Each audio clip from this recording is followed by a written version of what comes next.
Inside the Birds is back. What's going on, everybody? Geoff, Mosher, Adam Caplan, and hey, who's not excited right now? Because the more pods we do, Adam, the closer we get to training camp. So there's this podcast. We'll have another one Monday morning, and then bam, Eagles training camp will be upon us next Tuesday. Things will get excited. Things will heat up. I'm looking forward to it. This is going to be a good podcast in general because we've got, some newsworthy items to hit. A lot of info, man. What's that? We got a ton of info. It's not just the Ertz. We've got right. It's not Ertz. We were hoping to put this out on Monday, but my old mentor Howard Eskin, who I worked for at my first internship, was with him. Mm-hmm. Geoff and I were actually going to report this Monday, but I'll give Howard credit. He's got two things of the many things we have on the situation. Correct. Which we've been monitoring. We knew this about 3 weeks ago that Zach's going to show up. But anyway, hey, it's good. We'll get to that. Yeah, we will get to it. Nothing's changed, folks, by the way. Nothing's changed. Exactly. And we'll explain why as we get deeper into the podcast. Yeah.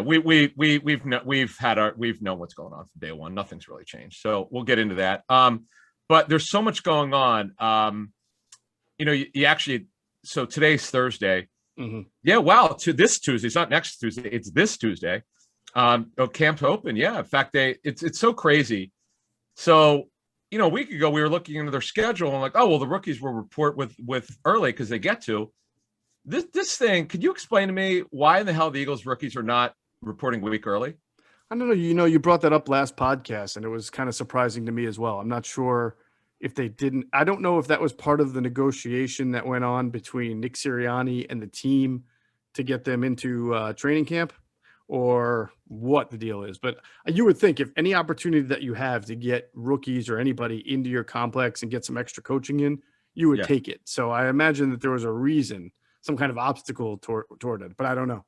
Yeah. So I wanted to correct that from the last show. So they're all reporting together, mm-hmm. though the Ravens, Bills, Jaguars, Patriots, Jets, Buccaneers, rookies reported this past Tuesday. Folks, they're not all new coaching staffs. As a matter of fact, Ravens are the same. Right. Bills are the same. Jaguars are new. Patriots are the same. Jets are new. Buccaneers are the same. In fact, they brought everybody back. They're running it back, the Buccaneers. They really are. Yeah. So I don't get it, but the Bucs are playing. Who's playing the opening game? No, I know they get to yes. Well, they also yes. They're one of only 3 teams that are allowed to bring their entire team in early. Oh, okay. Yes, the Cowboys and Steelers, because they're in the Hall of Fame game. Right. The Cowboys and Steelers, by the way, we're going to play in last year's game. It got canceled, so they're playing this year. Mm-hmm. The Buccaneers, because they play in week 1, they start on Thursday. Week 1, they get to report early. So okay, but I just don't like you said. I don't like. We'll get the answer to this. We have so much information, on the show that's just kind of updating new stuff. But this one, I did get a chance to kind of look into yet. It's just a minor thing, but I'm very curious. I know our listeners are. A couple people asked me on Twitter about it, and I definitely want to know about it. When other teams are bringing the rookies in first with the quarterbacks and injured players who are rehabbing, well, first of all, the Eagles did not have a mandatory camp because they had an agreement, a trade-off with the players, and I understand that. But they did no 7-on-7 or 11-on-11. By the way, now I understand when you're only bringing rookies in and they're not a lot of players. Okay, I get it. There's only so much you can do. Right. But still, it's an advantage. Oh, any second of the day that you can spend. Anything. Right. If you're Nick Sirianni, of course. Yeah, I don't know. More games of rock, paper, scissors. A couple. you know what? I wonder if him and Andrew McCutcheon, they should have a rock, scissors, paper. That is true. Nick Sirianni could be a guest third base coach. And Dusty Watson could be the judge of who wins. There you go. Well, do you need a judge? I mean, it's pretty obvious who wins, right? Wait, yeah, but isn't Andrew Kutch really good? Yeah. But so Sirianni's pretty competitive, man. They should do something. That's a marketing opportunity for the Phillies and Eagles. Anyway. We'll get on that. Yeah. So listen, I wanted to ask you real quick before we get into it about our ITB TV that we had this past week with Peter King, which I thought was really fascinating, not just from the Eagles stuff, but his take on the Deshaun Watson situation, the Aaron Rodgers situation. Then we asked him to predict the NFC East, and I think he said he thought Washington was the team to beat. And and I reminded him it's been 17 years since there's been a repeat champion, which is amazingly, it's almost hard to believe.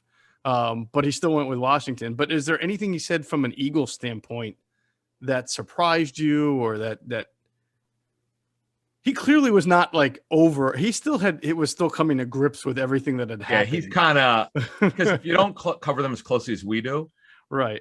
You kind of knew. Like, I'll admit, I did not know Wentz's issues with the football team were as great as we would learn in February when we first started doing our hard reporting on it. Yeah, people are like, wait a minute, how do you know this? I'm like, trust me, he wants out. Now, did I know the Eagles would give in the end? No, I didn't know until probably first week of March is when I think we started doing more hard reporting. It was either going to be Colts or the Bears, and the Bears, we reported first that they backed out a week before the Colts trade. Right. But it still bothers me that they gave in. The Eagles did. I understand they felt like it was so bad. His issues with the club were so bad they just couldn't be here. And I think Peter's the same way. When you see you and I talked about this, I think, on one of our recent shows, like, and it just, when you look at great quarterback play like this, you find a way to make this work. Like, okay, you fired the head coach. Mm-hmm. I understand that his issues with not only the head coach situation, whatever. If I'm Jeffrey Lurie, who owns the club, I'm sitting down with the guy. I'm like, listen, what do we need to do to make you happy? I mean, come on, could it have been that bad?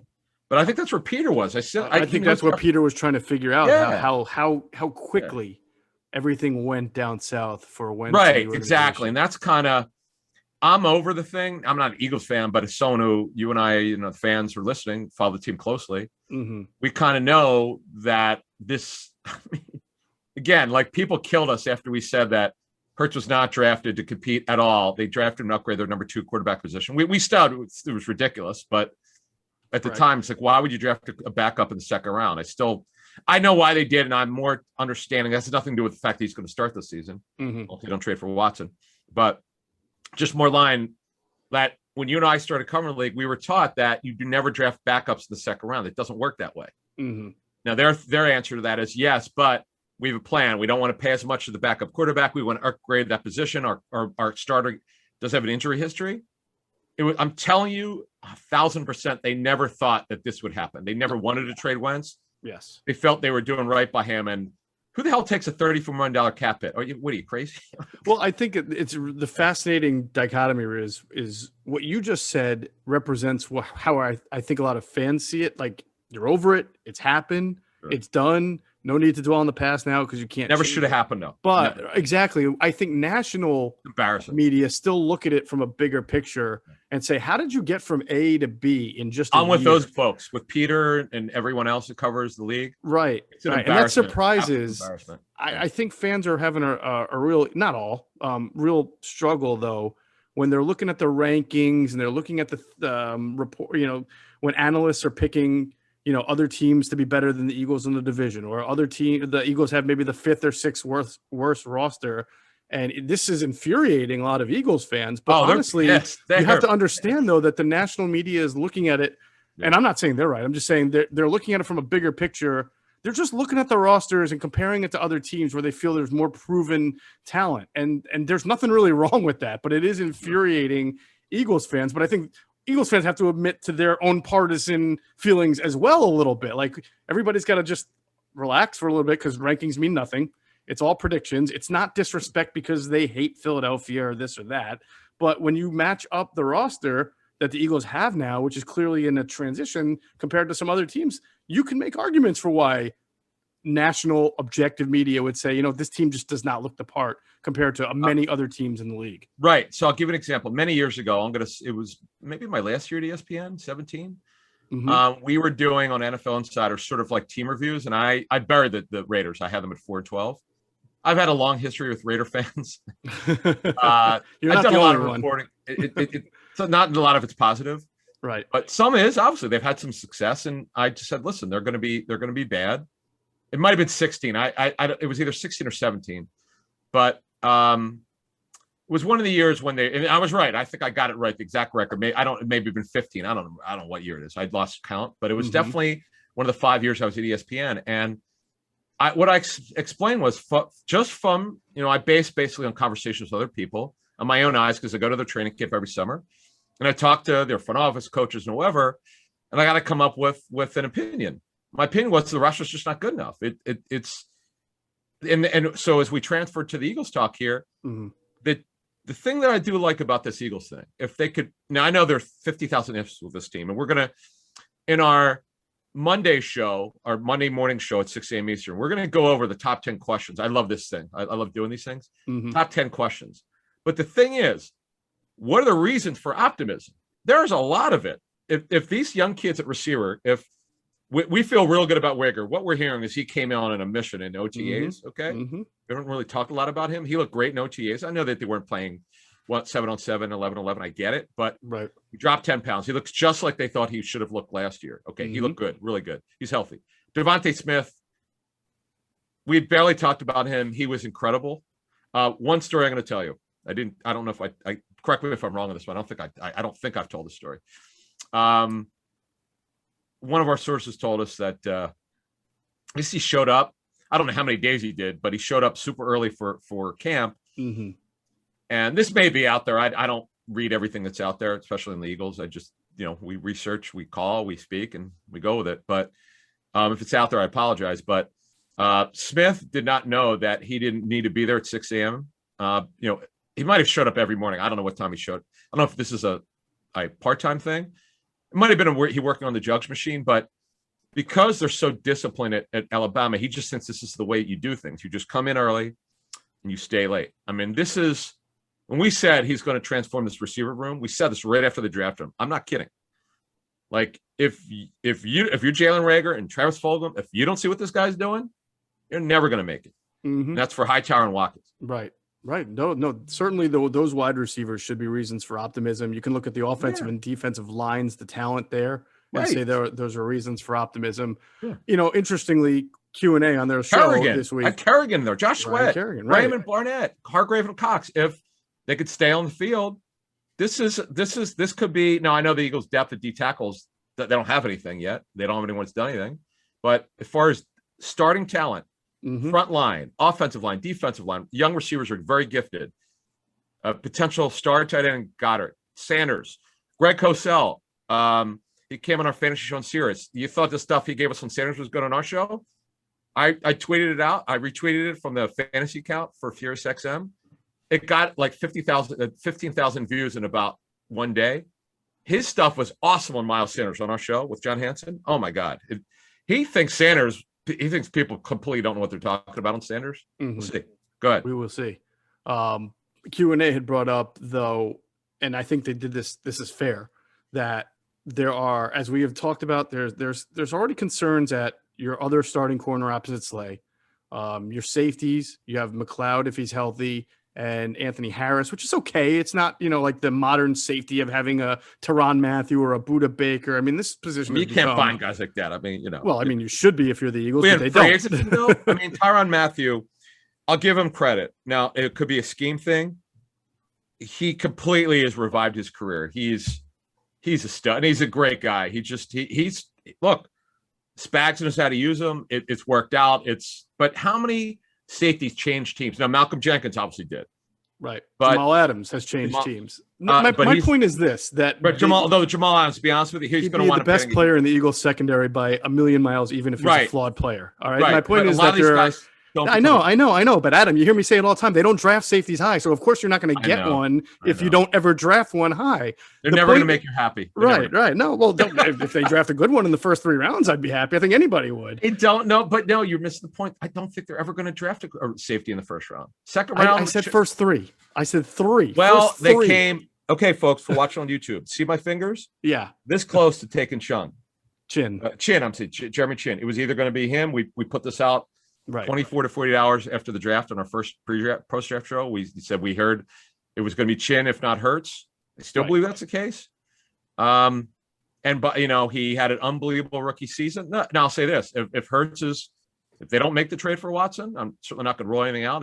Odds are against it, but if they don't, and Hurts has a great year or even a good year where it's clear he's going to be the guy next year, they got to hit a home run, potentially a home run. Even if Hurts, let's say Hurts doesn't work out, I wouldn't say, see, you should have took Chin there, because my argument is about a 10-year span. They haven't taken a safety in the first 3 rounds since Jaquan Jarrett in 2011, and he wasn't very good. So to me, it's like not just even about one individual year. It's just their neglect of the position in the draft. You're right. You nailed it. You've been on this. Like no one I know has been on this safety. like more than you. Like some people we've mentioned it, but I'm like, man, you. What did you say you're going to do? What was it? I said if they had drafted a safety in any of the first 3 rounds this past year, I would retire from this industry, and you guys would never hear from me again. And that's how confident I was that they were not going to take a safety in the first 3 rounds of the draft this year. Wow. So I'm sorry for those folks who can't stand me and we're rooting for it. They probably would. I know somebody out there was like, "Man, we could get a safety and Mosher off this. This is like a double whammy." Find Roseman's email somewhere and email him and ask him, "Hey, Mosher said on Inside the Birds, could you please draft a safety next year in the first 3 rounds? That why we could stop listening to him. Him and Caplan too. We don't want either of those guys." I'm sure it'll happen sometime. Yeah, exactly. But really, the depth of the team is what Quentin and Jason were talking of the defense. Really, they're saying, "Look, you already have question marks at one corner spot. You have, good, not great safeties there. But if one gets hurt, you have depth issues there." And they talked about, even though the defensive line is a positive as far as starting talent, but again, your backup talent, who's there, who's proven, who can handle the role 100%. If they would have to step into, a defensive tackle. One guy goes down, then you got Milton Williams and Marlon Tuipulotu and Hassan Ridgway, and that's not somebody that can be a starter. And then the same thing at end. I wonder who would start at defensive end if Derek Barnett or Brandon Graham would get hurt. Kerrigan last year. I know he's going to do both, but he'll stand up and with his hand out. But absolutely, would have to be it'd have to be Kerrigan. Who else? I don't know. I just look, Josh Sweat, and I got in a little trouble on Twitter, and he kind of came at me on Twitter because I had written that his knee history, keyword history, which is accurate, and I'm not making that up. He has a history of knee injuries, and that's the reason why his snaps have been monitored, and he has not been, given a larger, more prominent role yet. And maybe, I don't know if the new coaching staff will just say, who cares about that? I can't imagine they will. That's a lot of this is a medical decision, but we know that's a big reason why, when there's been injuries, Vinny Curry has come in to be the starter, and they've always kind of split that role. So I wasn't saying anything about Josh Sweat's current status. I wrote his knee history. Doing pretty well. They've limited it. And by the way, you and I have been very praiseworthy of Josh Sweat, and I was in that tweet. I said he's a good backup defensive end, which is what he's been. He's one of the better backup DNs in the NFL. The question for the Eagles is, when you do his extension, he's on the final year of his rookie deal, what kind of deal are you going to do for him? Like, you can't justify $10 million a year because he doesn't play enough. Right. Cape is very good. He also could play inside. That's going to be a fascinating contract extension. I'm looking forward to that. But one thing I do want to mention about depth, see, the difference between 2017, the Super Bowl team, and this team, okay, Curry and Graham were your starters, right? Or I guess their top three. They had an incredible rotation. Curry was still really good. Mm-hmm. Graham was a stud. Chris Long was incredible. Derek Barnett. So you had an outstanding four-man rotation. Bo Allen and Vinny. Don't forget, Vinny was actually the starter, and then Barnett would come off the bench in 2017. Right. So you had a great four-man rotation. Mm-hmm. Kerrigan, Cox, Bo Allen, terrific third tackle. So good against the run. He could push the pocket. Yeah. This is when they put Vinny inside if they needed to, because Kerrigan, you got Jernigan and Cox. We know about Jernigan. What happened after that, unfortunately. Right. And then remember the immortal. I don't think we've ever mentioned this guy. Maybe we did in year one. Mm-hmm. The immortal Destiny Vallejo. Destiny Vallejo. I thought you might have said the immortal Aziz Chatou. Oh no, it's funny. He was on IR. I think he was. Yes, he got a Super Bowl ring. Yes, right. Aziz Chatou. So look, we can illustrate this point really easily about depth at defensive tackle. Yep. Last year, the number 3 defensive tackle was Malik Jackson, who was a Super Bowl champion, a starter, a Pro Bowler. That's good credentials. Now, he was at the, coming toward the end of his career, but he was a good player in that role. The year before, the guy who was supposed to be the number 3 defensive tackle and is a good player, but wound up with being hurt a lot, was Haloti Ngata, right? So those are your defensive tackles the last 2 years, who are your number 3. This year, we're talking about Hassan Ridgway and 2 rookies, Milton Williams and Marlon Tuipulotu, who may very well wind up being good players, but you cannot just consider that good depth right now when they've not even made the 53. They never played it down. That's all I'm saying. That's the only point. So no offense, folks. Willie Henry, okay, the guy's bounced around in the league, former 4th rounder for the Ravens. He hasn't done anything in his career. Raekwon Williams, the Eagles gave a decent coin as a undrafted free agent. He hasn't contributed yet. T.Y. McGill hasn't really contributed. Right. Williams, Tuipulotu have never been in the NFL. Ridgeway's been nothing but hurt. They have no depth. They have no one who's done anything. Right. So as you said, you go from Bo Allen to Haloti Ngata to Malik Jackson. That's really good right there. And, some of them worked out, some didn't. It doesn't matter. The point is they all were experienced and they all could step in and play a lot of snaps if need be. And we just don't know that about this group. Correct. I would say this. The Eagles have about $4.5 million in cap space, and we'll get into what's going on with Landon Dickerson. We told you weeks ago he's not signed by 1 week before. We'll update it. We're going to update it. They have the issue with cornerback that they may have to. They're going to. We know they're going to do something at cornerback with a veteran. We just don't know when it's going to be. It could be tomorrow. It could be 6 weeks from now. But they have to watch the cap here because of the situation they're in with the Wentz contract. They don't have a lot of cap space. It doesn't mean at some point that they won't add a veteran D tackle. Like the Rams, for instance, said they're not going. Though Cam Akers got hurt and Darrell Henderson, they don't have anyone behind Darrell Henderson. Their preference is not to add a veteran right now. It doesn't mean that they won't later on. Quite frankly, I don't see any way that they won't. Now, I would also say the available running backs out there on the street are mostly terrible, other than Adrian Peterson. I'm talking about guys who could give them, of course, if Henderson gets hurt, 10 to 15, 10 to 12. Adrian Peterson can. Right. He showed last year he could still play. Right. Frank Gore his son's in college now.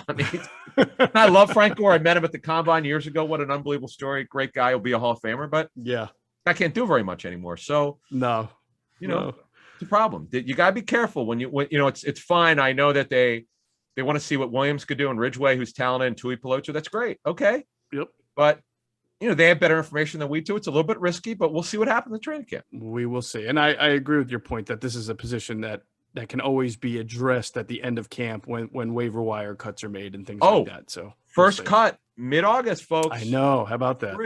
Only 5 players. That's the easy one from 90 to 85. But I'll tell you, I'd agree. You'd said the last show that you kind of like it. I do. I'm look, I don't want to see anyone lose their job. Okay. That's not my point, but from a seeing who's available standpoint for teams, I find it someone that's on the second cut, someone's going to come free for a club, maybe for the Eagles here, as we speak about this team, that they could add because they have depth issues in certain positions. Yeah. And by the way, it's not like you're right. You don't root for people to lose their jobs, but these are not jobs that were going to be kept. And all of a sudden the earlier cuts makes it harder for them. It just means they get a little cut earlier than normal, which actually helps them because they could latch on with another team that may have had injuries so they can have time to get into camp and still get a few weeks in. So it actually benefits the player if he's not going to make the team he's on to be cut and maybe find another place and still have enough time to kind of get integrated into that team's system and scheme and program. All right, let's get into the nuts and bolts of this podcast. We'll talk a little bit about Zach Ertz first. Before we do that, I want to remind everybody, don't pay full price for the things you want. Go to DealDash.com, download the Deal Dash app. It's the best online penny auction there is around. And when you do it, when you sign up, you use the promo code ITB and you register and get yourself some bonus free bids. You can start bidding right away using that promo code ITB on DealDash.com or the Deal Dash app. All right, so you had referenced it earlier in the show that the King, Howard Eskin, came out with his tweet that was sort of like it felt like a positivity tweet about, hey, Zach Ertz is going to report to camp and all is good and he's past the stuff that's happened in the year and that he's going to start the season with the Eagles, which I think is a very open to interpretation kind of wording of the tweet. Is that starting training camp or start the season, regular season? Because I think there's a big difference there. Yeah. I'm just going to go into what we were going to report Monday. Okay. And I don't talk about what other people report, except that if something comes out that we were going to report, we're happy to acknowledge it. Right. It's happened a couple times the last 6 months. It's to the point where now I wish we would put this out earlier this week. It's my fault. We probably should have put it out. Oh, well, I don't care. We'll discuss it now. So here's what we were going to report on Monday. Jack's going to report unless he changes his mind. I don't know. I'm not a friend of his, so it's his decision what he wants to do with his life and his career. Mm-hmm. By reporting, folks, he avoids 50,000 in fines per day. Remember now, there's no guaranteed money in his contract. The Eagles will not cut him. We've as we said for 3-4 months now. Either they'll trade him or he'll be on the roster. They're not going to.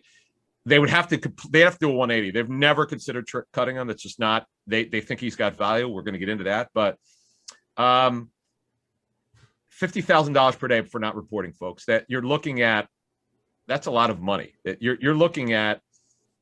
I don't know how many days Eagles training camp is. I mean, you could literally look at $1 million in fines at the end if he misses every day. Right. It's 18, 20 days or something like that. So, obviously he and Eskin's right. We know that he's been training at Ertz at the Eagles complex. He's been there. What we can add, we've heard from sources that Ertz has talked to Nick Sirianni. They have. I don't know how to frame this information other than to say they've had a talk. They know where each side is. Each side knows where they are. He's still under contract, and he's still an Eagle, and that's where it is. We would be very surprised if he's on the seat. Again, it's about September. It's not about July. I keep telling myself with these roster moves, when teams tell me to calm down about, why don't you address this position? Dude, it's July, not September. Okay, I got it. And I'm going to say that we're going to use that for this situation. It's July 22nd. It's not September 5th. Mm-hmm. Okay. So, that's the end game is where the end game is going to be. We'll see where he's at in September. He's been out and over. I'm looking at our notes here on this situation. Well, you hit it on the head here. And I think people need the right context of this. There's no sense in Zach Ertz losing $50,000 a day. To not show up to training camp because of the situation. And I think it actually benefits him to show up to training camp. It's almost like a chess move in that despite what the tweet says, I don't think, to my knowledge, anything has changed about what Zach Ertz wants, which is, I would think, to be a starter somewhere and still to be able to make the money that he's making this year. I don't think anything's changed about that. I think he would love to be on a different team. And I also don't think the Eagles, from a schematic standpoint, from an economic standpoint, really want him to be an $8.5 million backup tight end. Call me crazy. I just don't think that's what they want. Crazy. I'll even take this. Do you know what his cap number is? I keep forgetting to mention this. That's on me for not mentioning it before. I totally forgot. Folks, here's the problem. And Geoff just alluded to this, and we're going to get into the reasons why it's good for him to be on the team and the reasons why you probably want to move him. His cap number is $7.725 million. What did we report 2 months ago? Ertz's role, if he's on the team for some reason this season, is not going to be the same. Goddard's taken over. Okay, that's this is not a secret. Why do you think folks? Let me just back up my point. Okay, Goddard went on the record, said they're negotiating his extension. Right. So, do you think he's going to be a backup to Ertz when he could potentially get a new contract? Exactly. No. Exactly. We don't need to. This is just it's all obvious. So this is why to me it's like a chess move, because when Zach reports to training camp and he is there, and you know that the Eagles are really only holding on to him because they want something better, and maybe they're hoping that somebody else gets hurt around the league. What are you going to do with Zach Ertz now? Are you going to have they're not him hoping? No. Of course I don't. Listen, you know what I mean. Nobody hopes, but they do hope that a situation happens where a team wants or needs a tight end. I mean, it doesn't have to be injury. A guy that you sign or you draft, you think is going to be great, and he's not, and then you're worried. And that's another thing. Yeah. Hey, by the way, what you just said, that has come up to me, not on the Ertz situation. That's come up to me I've been talking to coaches from other teams about how the rookies did in OTAs, and the teams that actually did the real work, the 11-11s and 7-on-7s. A lot of these players are behind.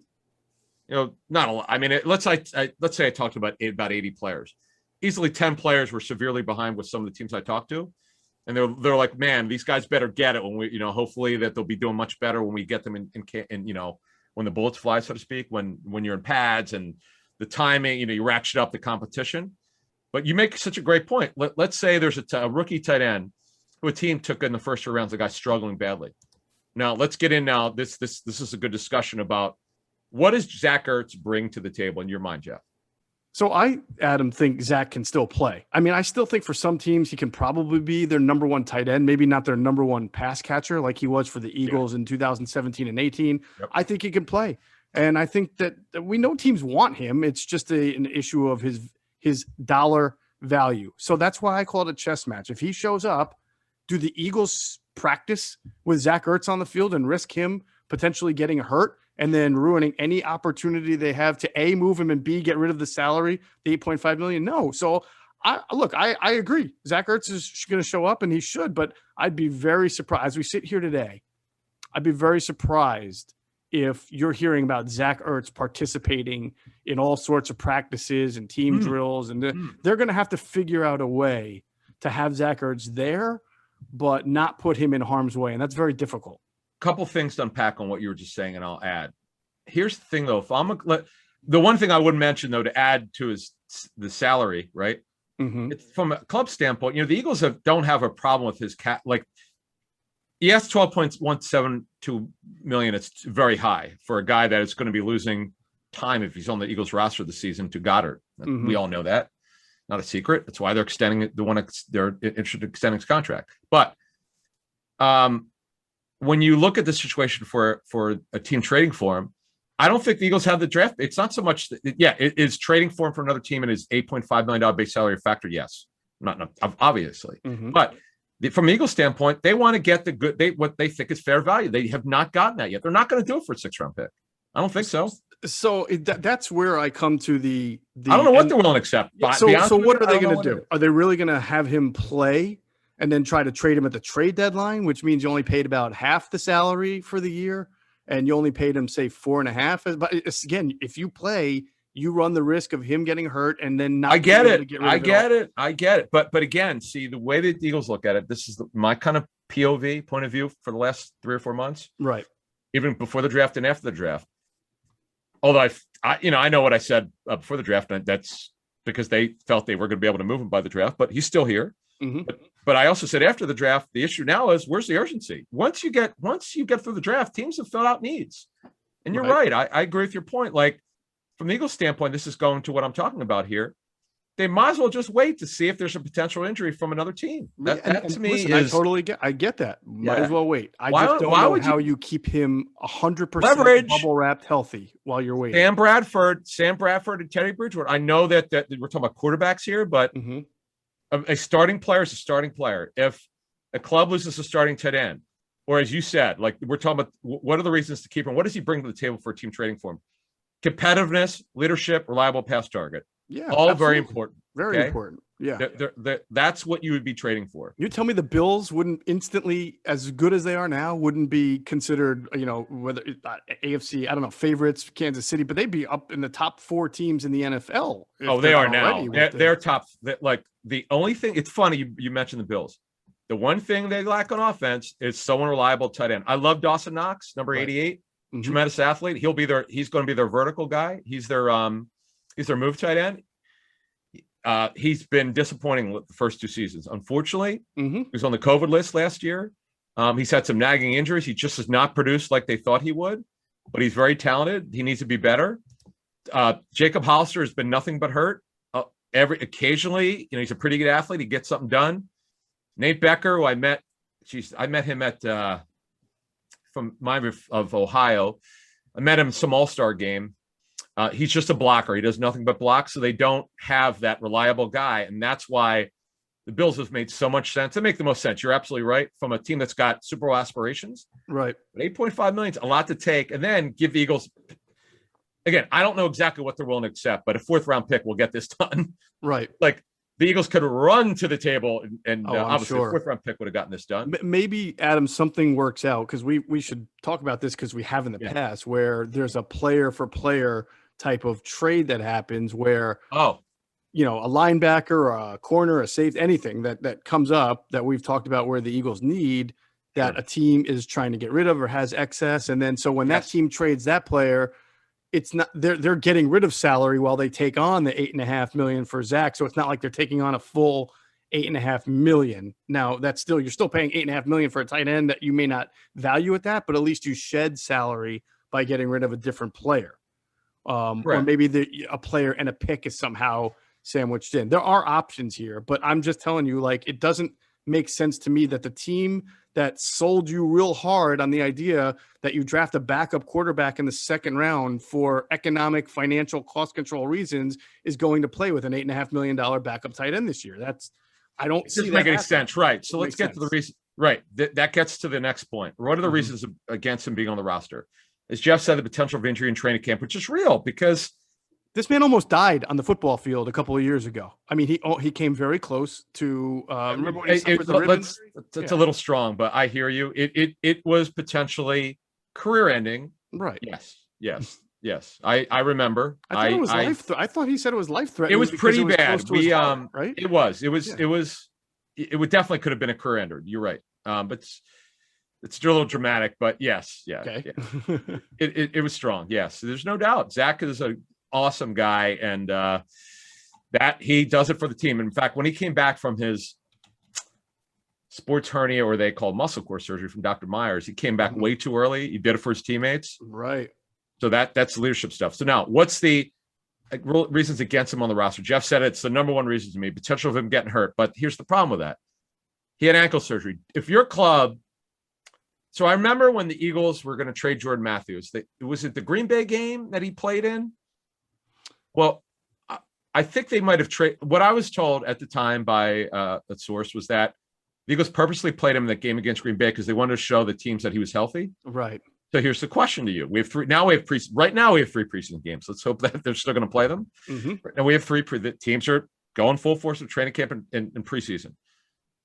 Is that you want to, whether it's tape from training camp, putting on Twitter, a club that wants him or is interested, wants tape of him running in camp. I don't know, but you want to make sure that ankle, like, he looks better. You know what I mean? You want to see that he's healthy. You do. I don't know. This is not like a knee, an ankle. I feel like, but he had surgery. Run him out there just to see if surgery. He's okay. Yeah. Right. All right. So that's one. Goddard's emergence is a big reason for him not to be on the roster. He's going to be the guy. Right.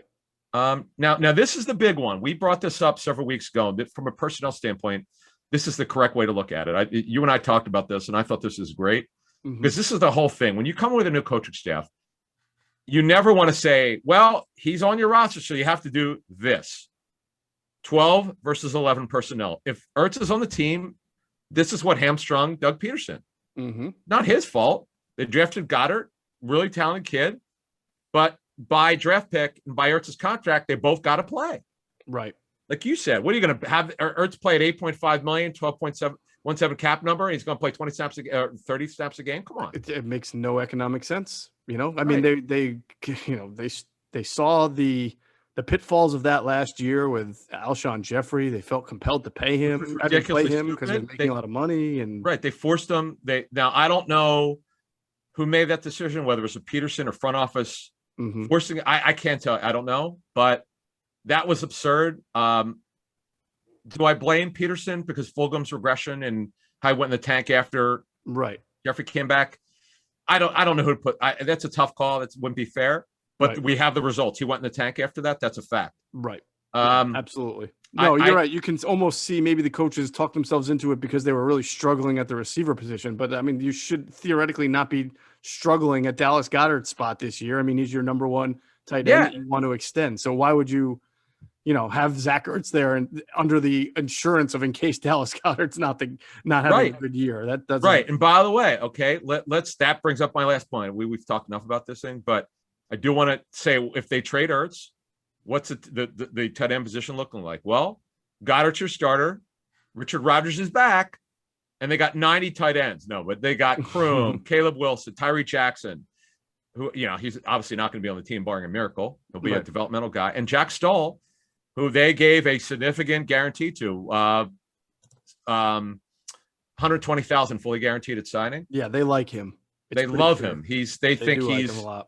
And that's yet another reason why they need to get this done. But again, Jeff's right. And we've reported this for 3 months. They're not giving him away. They got their best situation to me. If you and I run the front office, we're not trading them until we get what we want. We'll take this as far as we can, which is the end of the preseason. Right.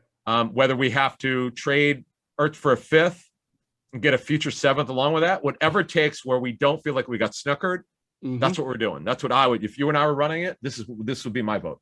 Doesn't this feels, with the tweet and everything's like happy now. It kind of reminds me of I don't know what that means. I mean, I can't really respond to that. I know what I'm saying is it reminds me of that I guess when Carson was traded. Remember, everybody figured it was going to wind up happening, and then there were some reports that it was really close, and then a week went by where nothing happened. Do you remember that week where it's like, geez, it's what happened here? And then everybody started to backtrack and think maybe he's not getting that. Not us, you and I. I'm just saying, like, the collective sentiment out there was like, oh, maybe they're going to hold on to Carson. Maybe this is and then he gets traded to the Colts. So that, like, the bottom line was nothing really ever changed in that week for Carson. The Eagles were trading him. Yeah, the only thing with Ertz that's changed since the draft is,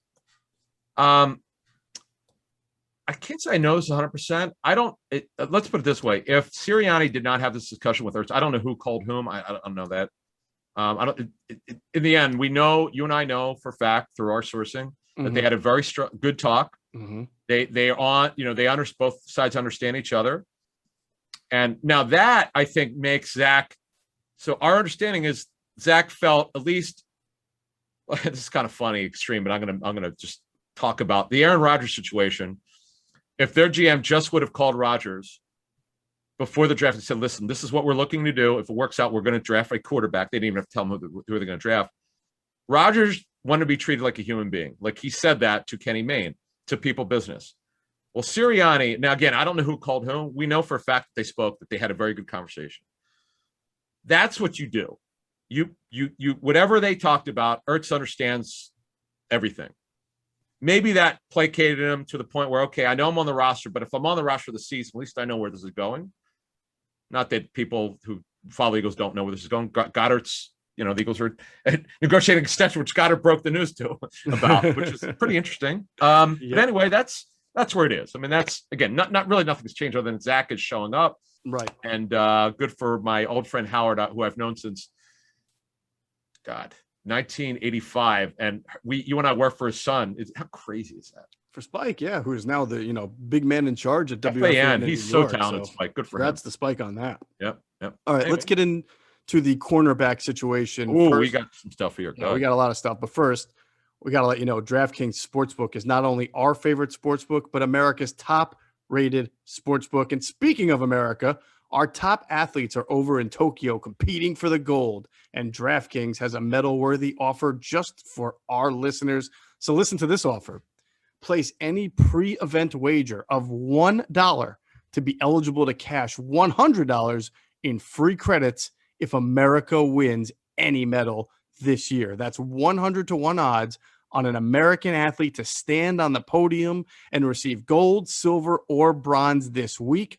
100-to-1 odds on an offer like this doesn't come around so often. So sign up for DraftKings Sportsbook now to get in on all the action. We love using DraftKings Sportsbook. Easy to navigate, plenty of instructions for new bettors, nearly limitless ways to get in on all the action. Our friends and family have been loving DraftKings Sportsbook. We know you will too.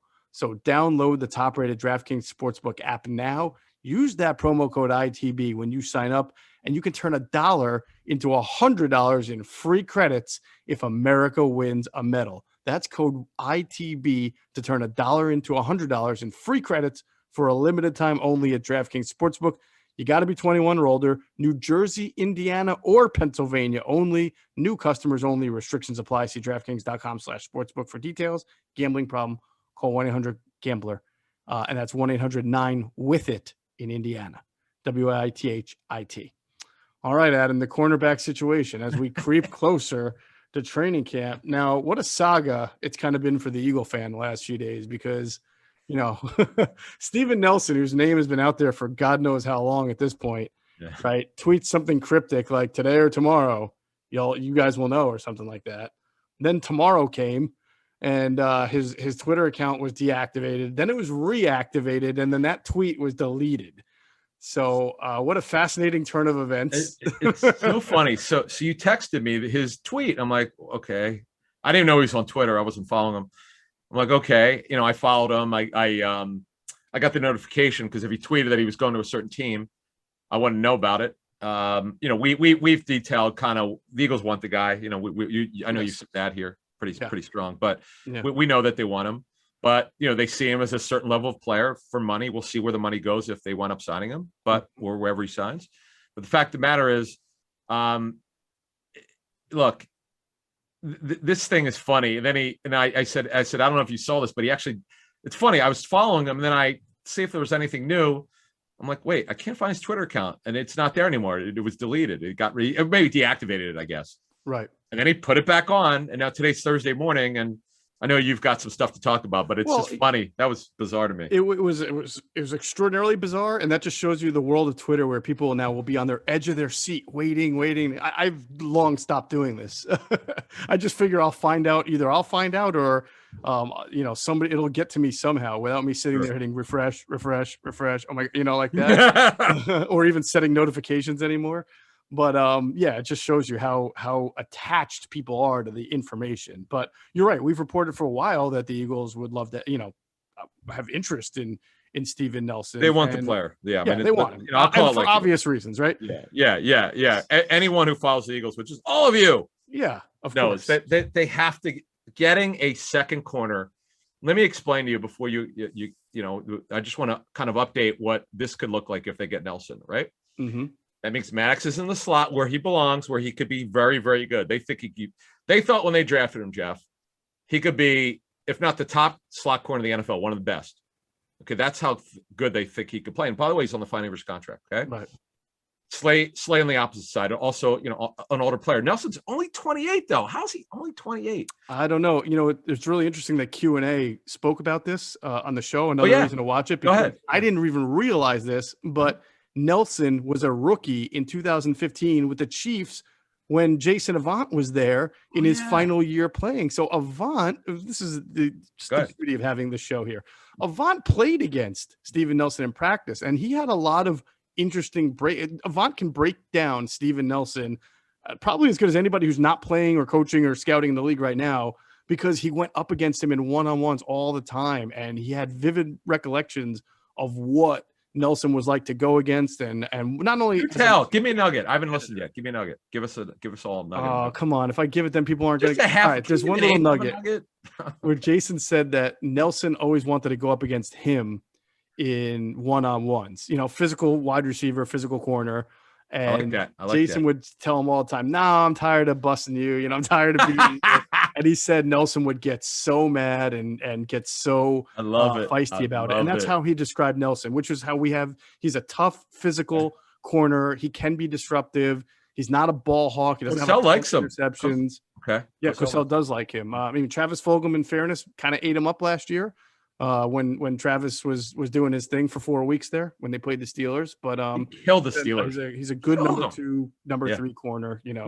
There are going to be games where he looks really good. So what do you know? What do you know about the Eagles? What do you know? Do you know anything about? Like you said, we know the Eagles have been interested. We reported that in Steven Nelson. It's my understanding that Steven Nelson is also interested in the Eagles as one of the teams that he has pondered and considered and shown interest in him. So I don't know if anybody's either said that, and there are other. No, it's not out there because, matter of fact, Darius Slay was talking to Nelson about a week ago on Twitter. I love these Twitter conversations when players recruit other players.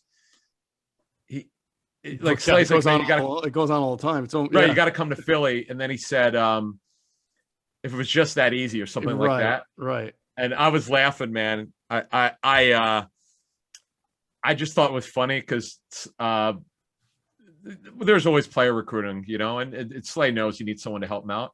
Right. But so that's interesting. This is the first time I've heard, we've known for 3 months here, 2 or 3 months, that the Eagles really have a lot of interest. And this is where we were quoted. Yeah. But that doesn't mean they're going to overpay him. I try to warn people.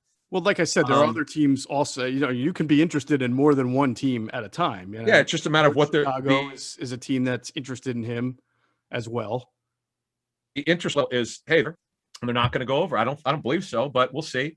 So okay, that puts them in real play here to get him. I do believe that because now listen, the thing that we know is the Eagles offer him the best chance to start. Mm-hmm.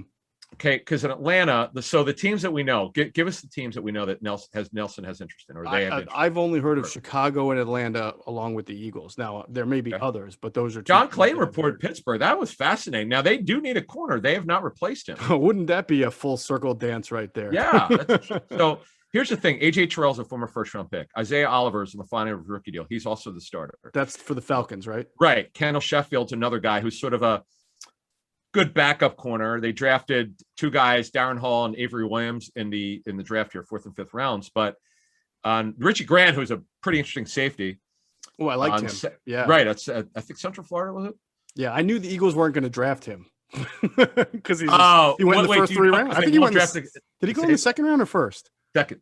Yeah, so I knew the Eagles weren't going to. Yeah, right. I get it. But look, they're young there at corner, and they could certainly use a veteran. But they've pretty good. Well, we don't know what these young kids, but we do know. Oh, Fabian Moreau's also there. Why would Atlanta want him? I mean, maybe they see him as an upgrade. Okay, that could be possible. As Bill Polian always told me, it's net. Be careful. If there's an upgrade out there and you got 4 guys you like, but one guy who's better than all of them, you go sign him. I'm like, got it, sure. Some people said the same about Ryan Kerrigan with the why would you want Ryan? You got these good defensive ends, but you want to have as many that position, corner, DN. Those are your staples in a defense. Now, Chicago, Desmond Trufant is near the end of a good career. Not as good as Marcus, his brother, who I met many years ago, who was a Senior Bowl guy when I first started covering the league. But Desmond's a good player, but he's had a lot of injuries. Jalen Johnson, who we interviewed on Inside the Birds television, what a great kid. Did a good job coming off the shoulder injury. Artie Burns is coming off a torn ACL. Wait, hold up. Are you suggesting that when healthy and at their best, that Marcus Trufant was a better player than Desmond Trufant? Yes. I'd love to have that bar conversation with some NFL folks. And don't forget about Isaiah. Yeah, no, I remember him too. Yeah. Yep. And they love this Kindle Vildor, who I thought was an actor. I'm sorry, what again? Who? Yeah, exactly. Cool name, Kendall Vildor, the very competitive backup corner who was a 5th rounder last year. But would Steven Nelson potentially be better than Desmond Trufant? Yes.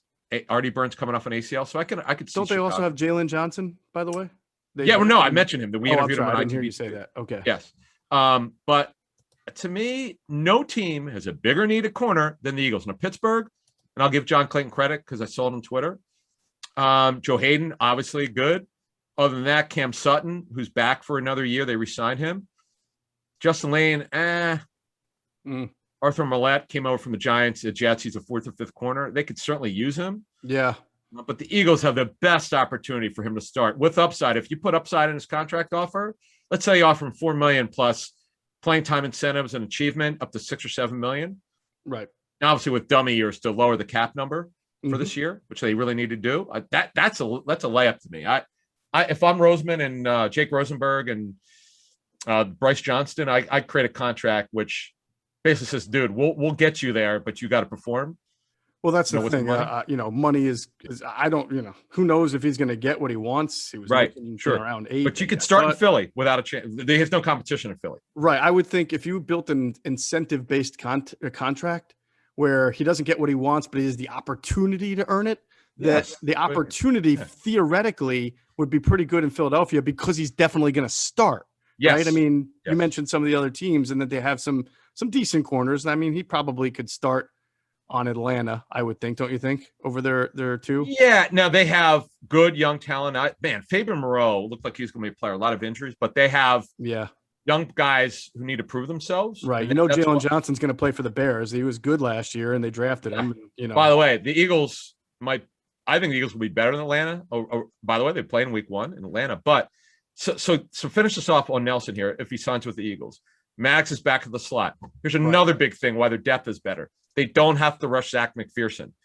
He could be a top backup outside corner. Kevon Seymour, Craig James, who we've talked about a lot since last summer. Now we're cooking here. Now you don't have to force in Michael Chiquette or Josiah Scott, who we had reported first that they wanted to try on the outside first. Mm-hmm. These things you could just bring along slowly. Now you're talking. Now you're cooking with oil, so to speak. Now you're legit. Slay and Nelson is a legit starting tandem, but they have to do it. We'll see what happens. And of course, if it doesn't happen, if Steven Nelson decides elsewhere, if you're the Eagles, I think we talked about this last podcast. What do you do from there? Because the next best guy is Dre Kirkpatrick, and I would think you would have to kick the tires on Dre if you don't wind up with Steven before you head. Have you heard of any interest on their end? I would just think that if that's the next guy in line, and you know how badly the Eagles want or have courted Nelson here, and Drake Kirkpatrick's pretty good too. Now he's a little bit old. He's obviously older, but he's been a pretty good player. I wouldn't be surprised if they kick the tires on it.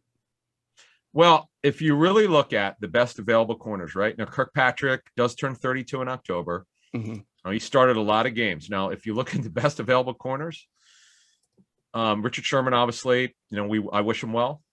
With his situation off the field. So you can obviously it's not going to happen. Mm-hmm. Not that ever was really good. I know you'd reported that, look, they've discussed it internally, but now that's totally not going to happen. I mean, he's got to get himself well. I wish him well. Mm-hmm. It's Nelson. It's Kirkpatrick. The rest are nickels, which they don't need at all. Right. They need outside corners. Gary Connolly, who's a fourth corner, who's been nothing but disappointing. It wouldn't make any sense. It doesn't help them. It's just an in the mix guy. Josh Norman is just about done. Mm-hmm. Philip Gaines has had injuries. He's not bad. He can run a little bit. He's not bad. Brian Poole's a nickel. LaShawn Sims is a fourth or fifth corner. Ruby Coleman's a nickel only. He was misused here because they had no one else to play outside. Right. Crevon LeBlanc, we know what he is as a corner. Right. I would just say, Adam, that unlike with Nelson, where if he says yes, you sign and it's fine. If you're going to bring in Drake Kirkpatrick, if you have interest in him, I think because of the age and the injury history, you're more liable to bring him in, have him come to your complex, check him out, talk to him and stuff before you just automatically sign him to a deal. What I was just saying. That's what I was getting at. Right. Okay. What I was saying is, I can't imagine a scenario where if Nelson does not sign here, that they don't bring him in to take a look at him, see where he's at physically. Right. And he does turn 32 this October. He did start 11 games last season. Unfortunately, he's had tremendous injury history. Mm-hmm. It's unfortunate. He hasn't played a full season since 2015. Right. But he's a former first round pick. Is he the same player he once was? No. But the guy could still play. And now it's not a good sign that the Cardinals, who were terrible at corner last season, didn't want him back. Mm-hmm. But again, he missed 2 games due to injury. The season before that, Kirkpatrick missed 10 games. Before that, 2, 1. He just, he missed a lot his first year. He missed 11 games his first year. So this is what you're dealing with. But the guy's gifted. No doubt about it. All right. I imagine that we're going to get, this comes out, Thursday morning. And by the time this comes out, there might be something may have happened because we get so close to the start. Watch Mosher on Twitter. He might have something. Who knows? Maybe it'll be you. Well, maybe we'll double team. Who knows? We've done that before. We've had a few inside the bird double team scoops. So that'll be good. All right. Real quick on the punter situation, because I know you told me you had done some digging on this. And what happened was, okay. Go ahead. What happened is we got it. When our message board was hot in the spring, obviously right now, it's quiet because camps aren't, there's not a lot going on. But I must have got like 4 or 5 questions about punter. I didn't even check on it then. I just felt there was no way they wouldn't bring in a punter to compete against Suppose the punter that they signed, who was with the Lions last season on their practice squad, but he does turn 29 in November. But what we're told is their plan is for now not to bring anyone else in to compete against him. I talked about 4 or 5 agents who have punters, and they kind of all said the same thing. Did you say 45 or 4 to 4 or 5? No, 4 or 5. I was going to say, man, you talked to 45 agents. No. You're the hardest working man in our biz. Right, exactly. They're actually, if you really, there's Thomas Morstead and Chris Jones, but there's also a bunch of low-end guys. I keep this long-ass list of like 25 punters. Yeah. Guys you've never heard of. Yeah. I just texted a couple guys I've dealt with for years there's some agents who only have specialists. Hey, do you talk to Philly? Oh yeah, it sounds like they're gonna go with the kid. And I checked with several sources, and it sounds like that's what they're gonna do. Now, it does not preclude them from bringing in someone to compete against them, like when the Eagles brought back Donnie Jones to make sure Cam Johnson got himself righted. Yeah. Cam Johnston, right? And then he retired, Donnie Jones. But then he came out of retirement and tried out for the Chargers, and then that was that. I'd like to see Donnie Durag come back. That would be pretty cool. 41 years old, good dude, man. Great dude. I met Donnie at the Senior Bowl, 02 maybe. Good dude, man. Really good guy. Back when he was almost 32 years old. No, I'm just kidding. Got a Super Bowl. Right, exactly. Got a Super Bowl. Yeah. Here, right? I think it's funny that you said, you're right, that agents sometimes kind of get like typecasted into certain specialist positions. Can you imagine like an agent and, you get the next Randy Moss comes up and wants to sign with you. You're like, sorry, man, I only do long snappers right now. Exactly. No, there's a guy, and I didn't text this guy. I've never talked to him. His name's Kevin Gold. Uh-huh. I've always wanted to talk to this guy. I think he only does long snappers. It's so funny you mentioned that. In fact, he's on Twitter. I'll have to tell. I'm going to actually. Who is the guy? Kyle Devan, right? We talked about him. Yeah. So I actually hit him up on Twitter. I said, Kyle, you're not going to believe this, but your name just came up. So you don't know me. And I said, my partner and I, Geoff Mosher, talked about you. And he kind of laughed. He was, well, what happened is I think he coached at Oregon, and he coached the big guy, Sewell, right? Yes, yeah. Right. So Oregon, I think. Yeah. Nice guy, real nice guy. But anyway, just funny how these guys like starting right guard in 2000, 12, I guess. Okay. Right? For the first, yeah. He was a Howard Mudd guy. Yeah. Right. Howard Mudd guy. But the Muddmobile, the late great Howard Mudd. Good dude, man. So the bottom line is right now they're taking one punter to camp, right? What's his name again? I have trouble. It's pronounced Sipos. Sipos. Okay. Sipos. All right. So they're bringing Sipos to camp, and there's no competition at the moment, right? I mean, now it doesn't. Now I've learned my lesson. Rule that they out. Can always change their mind. Right. Okay. That's interesting. Yeah. I was not. I'll be honest. For the folks asking on the message board, I didn't check. It was just I was reacting. I'm like, I just can't imagine that they're not going to have competition for this guy. Now, it's just a guess. He must have done well in the offseason. Right. Because what you do is when you don't have a punter in the offseason other than the guy you have, that you've never been the guy before, right? You have the opportunity because you had an offseason to evaluate him. And if he did good enough, if you saw enough, obviously they did because for now, unless they change their mind, they're not bringing anyone in to compete against him. Yeah. Right. Okay. Well, that's interesting. Let's talk real quick about Landon Dickerson because he's the only Eagles draft pick, a second-round pick, who remains unsigned at the moment that you and I are recording this podcast. And again, things can change. That's a Thursday morning. Yeah. Yeah. It's been a hard one to figure out because there have been other rookies I've noticed who are still also unsigned. Well, what it is I reported a week ago, and it's the craziest thing. I just happened to. So I'm almost every third round pick past the 15th or 16th pick as of Thursday morning. There's still 10 of them have not signed. But I put out a week, I'm like, what, I get an update of, who is signed and not signed. I'm like, what is weird? Like why are these third round picks not signed? So I checked into it.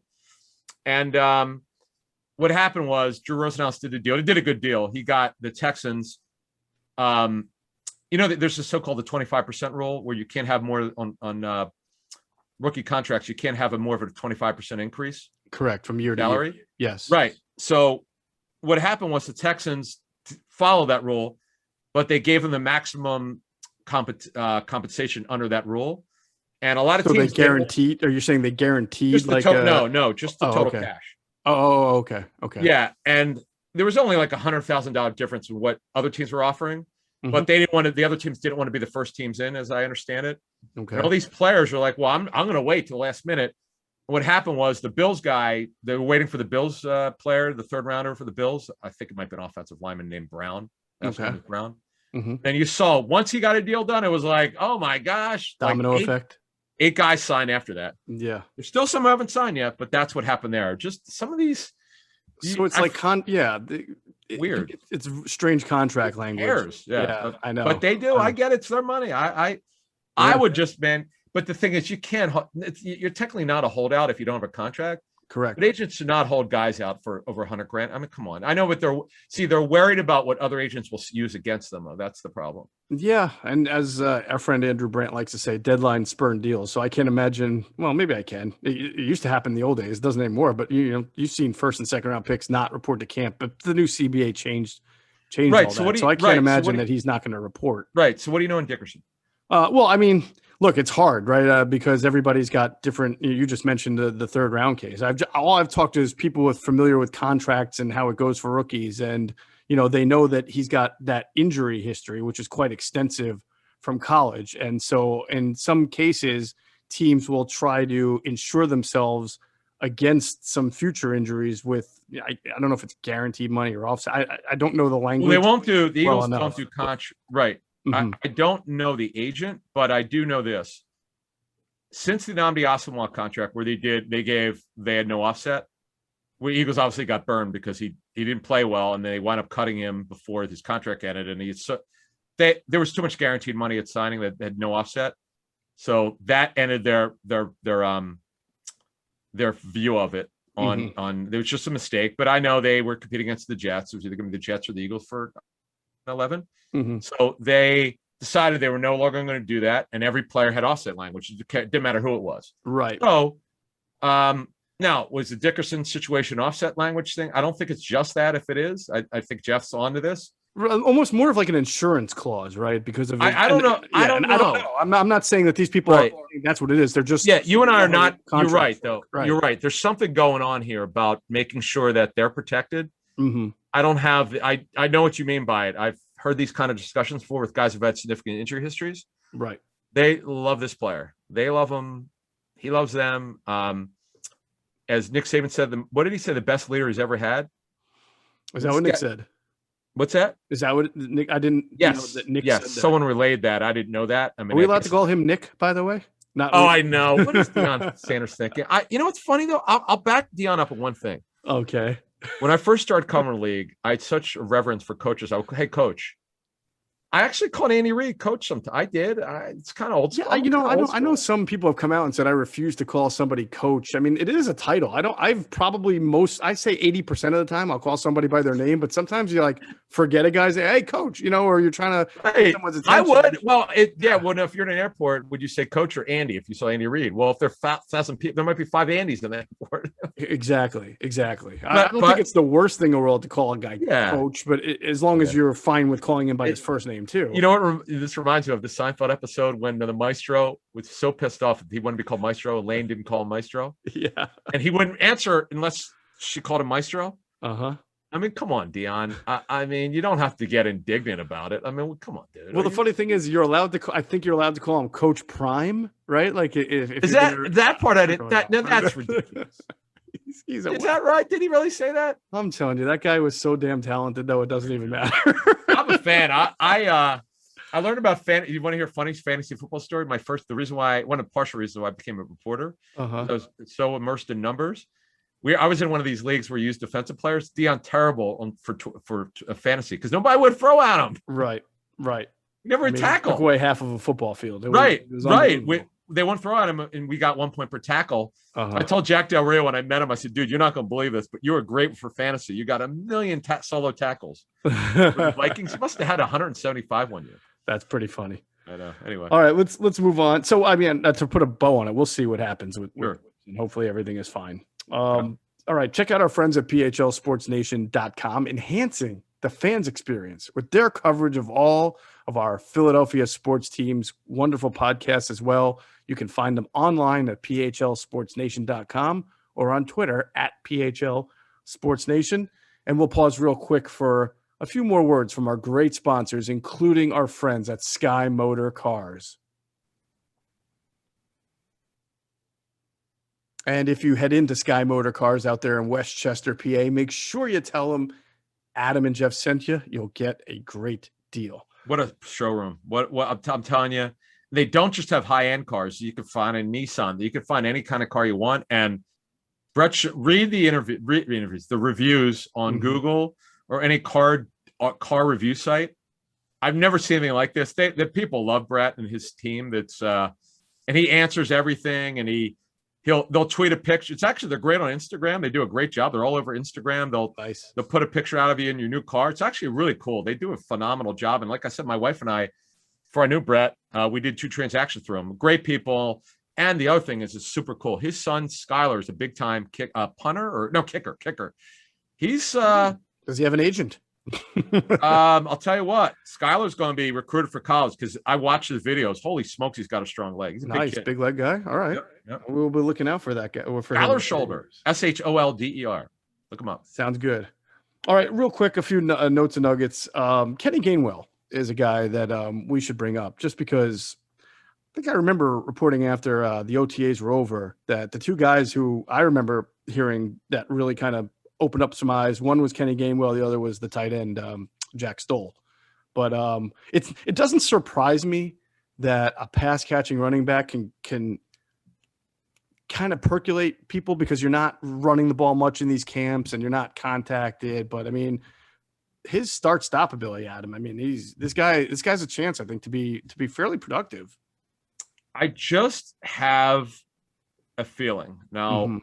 It's more of a gut feeling than it's some sourcing, but it's just, it's funny. We had his head coach, Ryan Silverfield, on for ITB TV, and he said something that made me check around with some teams. He said something in passing. He said, Coach, and you asked him something also on this, but I said to him, what is it with your backs? They're really like back you. Right. And I forgot about Patrick Taylor. He mentioned he made the undrafted free agent with the Packers. Right. He's got good size, good story to make it. But he said, we ask our running backs to do a lot. And I never had forgotten that he said that. It was a throwaway line, but it was a very telling line. So I talked to some coaches who graded him for the draft, a couple of running back coaches I know very well. And both guys said, like, and it's alluded to what you just said, if he knows what he's doing, this one guy told me he gave him a 3rd round grade. I know he went in the 5th, but this one team had a 3rd round grade on him. He said he would dress every day. Now, it wouldn't just be for special teams where he could help you as a kickoff returner. He would use him as outside formation. And then Greg Cosell said something. And I remember Silverfield saying this. They lined Gainwell up at X quite a bit. He only played 1 year. He played technically more than 1 year, but he only played real snaps for 1 year. Right. They line up an X a decent amount. And he's a super competitive kid. Good FBI, good football intelligence. And I just have this feeling that, assuming he dresses as the kickoff return, that's a good way to get him on the field. Because we'll see what happens in training camp, but I think that's eventually what he'll be. Because the Eagles right now, I mean, who the heck? I mean, Boston Scott's not good enough. I don't even know if he'll make the team. Who would be their kickoff returner? Hightower's a long shot to make it. Yeah. Jason Huntley. Can Quez Watkins return kicks? I don't know. I know we know Jalen Reagor should be the punt returner. Yeah, well, we asked, actually, you or I asked Silverfield on our show, and I think he did say that that's a possibility. But just checking into him, and you're right, he did really well in OTAs. I got a feeling that he's going to be on the field and doing something special. Right. Part of it is I trust you all could throw this at me by midseason. If Sirianni's a bust as a play caller, we're staking, I'll admit I'm wrong. But I just have a good feeling about Sirianni, at least from a conceptual standpoint, that he's got a real good idea how to use talent here. And this is what happened with Doug Peterson last season. We can make every excuse we want with injuries and Wentz's regression. That's all true. But personnel usage was not good enough, and that's an understatement. That is very fair. I like to use the term sometimes, like keep an eye on sourcing, where you don't get just people tell you who know, like, hey, keep an eye on this because they have good vibes. I think you put it best. You get kind of good vibes when you talk to people about Kenny Gainwell. But you also know, like, the ghost of Lorenzo Booker. I'm just going to say makes me always understand that there's a long road ahead. This guy also hasn't played football in a year. I mean, because he opted out last year. Exactly. So. And he only played 1 year of real football there. Right. I do want to mention that Lorenzo Booker was a guy that was super explosive, just could not grasp the offense. And one of the greatest training camp running backs I've ever seen in my life. Even better than Henry Josie. Oh, no, don't bring him up. I know. But Lorenzo Booker looked like he was going to be like I remember we were like, how are they going to get him and Westbrook on the field? They're probably as good as each other. What was he that good, really? Oh, in training camp, Adam. Well, he's explosive. Was he at Florida State, right? Yeah, I mean, he could catch the ball in the backfield. Too. He could make you miss. I mean, he was almost like too nice of a guy. He couldn't process. Yeah. This is the processing thing. Is not just a quarterback. I mean, I remember talking to Vikings when Christian Ponder was there. Guy had a 40-something IQ. I mean, a high test score, over 40, super high IQ. Just could not get off his first read. Right. They tried everything they could. Did they overdraft the Vikings? Yes, but something happened to him. where he couldn't get off his first read. He just couldn't mentally focused. I mean, I can't answer this. I didn't play football. I only play tennis. Right. You also have to remember in Andy Reid's training camps, by day 5 or 6 of pads, you're watching football in slow motion. I mean, these guys are out there in pads 5-6 days. They're slower. When I say these guys, I'm talking about the linemen, right? The guys who are always colliding. So it's a little bit easier for the running backs to kind of break off these long runs and have their way with the defense because everybody's kind of sore and moving like robots. Like Nate Brown, my favorite guy. Unbelievable training camp run. Worst hands I've ever seen. When things meant something. And you have a Hank Basket. Now, if this was the training camp phenomenon. Yes, he was. Of all time. He was, I mean, it was just ridiculous. He was Randy Moss in training camp. I mean, exactly. He would just pluck the ball out of the air. He had a great vertical. I mean, that was legit about him. He really was a good contested catch guy. I've ever seen in Eagles training camp at receiver, other than T.O. I mean, D-Jax, yes, but I'm talking about coming out of nowhere. No, I know what you're talking about. To qualify what I'm saying. Yep. Like, so he's an undrafted free agent, and then who was he traded for from the Vikings? Was it? I don't. Was he? It was. Yeah, it must have been a ditching something. But a swap of something. I thought maybe even might have just been claimed off waivers from the Vikings. It's something with the Vikings, folks. I'm sure you'll tell us. Yeah. But I don't remember. But I was just my mouth was like, oh, this guy's unbelievable. Yep. And it didn't happen. So I've learned my lesson. Be careful of what you see in training camp. It's off season's AA baseball, preseason's AAA, major leagues is regular season. Some guys just don't make it. They don't have that fastball. So we'll see. No doubt about it. All right. Our fastball is just heating up because we'll be back again on Monday morning with a whole lot more as we get ready for the start of training camp and what really will be the start of the 2021 Philadelphia Eagles season. But this will be the end of this Inside the Birds podcast, the leading podcast in Eagles intel. Want to give a big thanks to our producer, Hunter Brody. You can find his work on YouTube. His channel is called Sports Talk with Broads. His website is called broadsmedia.com. Twitter account at Broads81. And as always, we thank you for flying with us inside the birds.